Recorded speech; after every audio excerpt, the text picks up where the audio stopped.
Hey guys, and welcome to another video. This week we hit up the car show at Armature Works in Tampa Bay because for some reason I absolutely love to tease myself looking at all of the pretty things I can never afford. And trust me, there were some seriously expensive motors here. Armature Works is located in the Heights District, north of downtown Tampa, and it's basically situated at the start of the Tampa Bay Riverwalk, or the end, depending on which way you're walking from. The Rides by the River car show has been an annual event over the past couple of years, but it has really been attracting a huge number of people lately, with people both wanting to either showcase their cars and others just wanting to come up and oogle at them like I did. I reckon there's a good possibility this event could become more frequent. And if you're from the area or have lived here for a while just like me, you will know for a fact there's definitely no shortage of Fast and Furious wannabes on these roads. The themed cars were definitely our favorite, with the Knuckles and DeLorean from Back to the Future being in our top 3 of the car event. The DeLorean even included the Nikes and hoverboard, so they definitely get some big brownie points for the extra prop. Originally, we did have plans to eat here as the food is what Armature Works is normally known for. The Heights Public Market hosts a huge variety of places to eat. This gorgeous building is one of the most historic structures in Tampa. Built in 1910,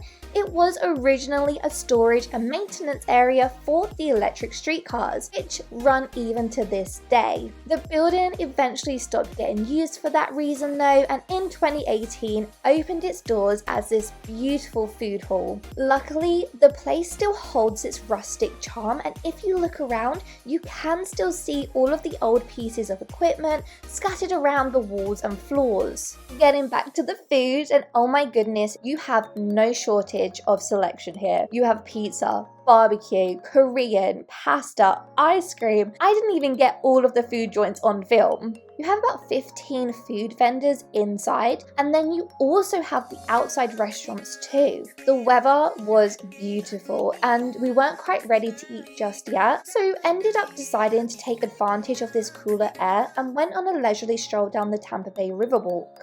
And the Tampa Bay Riverwalk is easily done in a single day, with it being around 2.5 miles long. The pedestrian trail runs along the Hillsborough River and has some really lovely views along the way. It's definitely a hub for art, entertainment, and outdoor activities. Tampa and surrounding areas like St. Pete's are really known for their association with art, the wall murals probably being their most famous, but simply walking along the Riverwalk, you get to see some really great local art pieces too. Now, if you don't want to walk on the side of the river, there's also a lot of water-based experiences like the Craft River Tour. It wasn't too far down that we came across the Straz Theatre. We've seen a few shows here and it's pretty nice inside. There's a great little bar and restaurant just on the outside as well, so you can make an entire night from just this one tiny section. So one thing many people might not know is you can actually drink on the Riverwalk.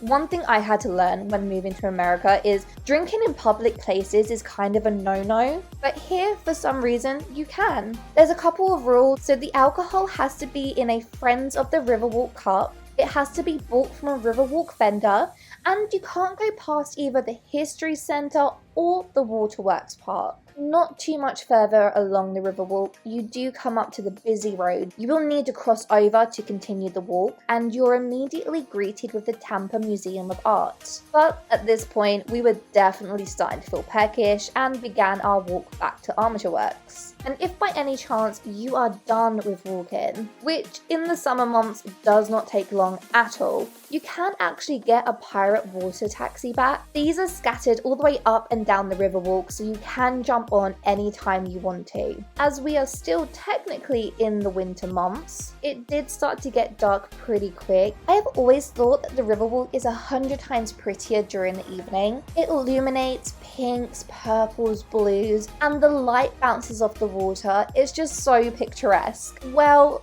here is where we made our mistake. It got busy. Like, insanely congested. Let's go! Merge! Merging is like the hardest thing to do in Florida. We couldn't really see the cars anymore. There was no room inside of the market. lines for the food just snaked around for ages. Yeah, we were not dealing with any of that, so we actually decided to leave with empty tummies, feeling a little bit bumped around from the crowds and trying to decide where we could go next. We just attended the Rides by River down at Armature Works, and it was really cool, but it was so busy. There are probably about, 50 odd cars down there all lined up, hundreds of people going down. If you want to eat, it's a bit tough. You're not really going to find a seat or anything in there. You're either going to have to stand and eat, or you're going to have to take your food away and maybe eat it in your car. It wasn't like trying to find a seat at Universal. It was like you see someone get up and you're actually fighting for them like you're in the zombie apocalypse and they got a car. Yeah. No, even trying to get parking was so difficult. So we actually was really fortunate. A girl came out and gave us her parking ticket, but it would have been $20 per car to park outside cash only in some of these parking lots. So it was quite difficult to even just get into the event. And we got here about 45 minutes before the event started. So the event was at 6. We got here about 5:15. Even then, we still struggled to try and find car parking. So yeah, bring cash because you're going to need it for some of these parking lots.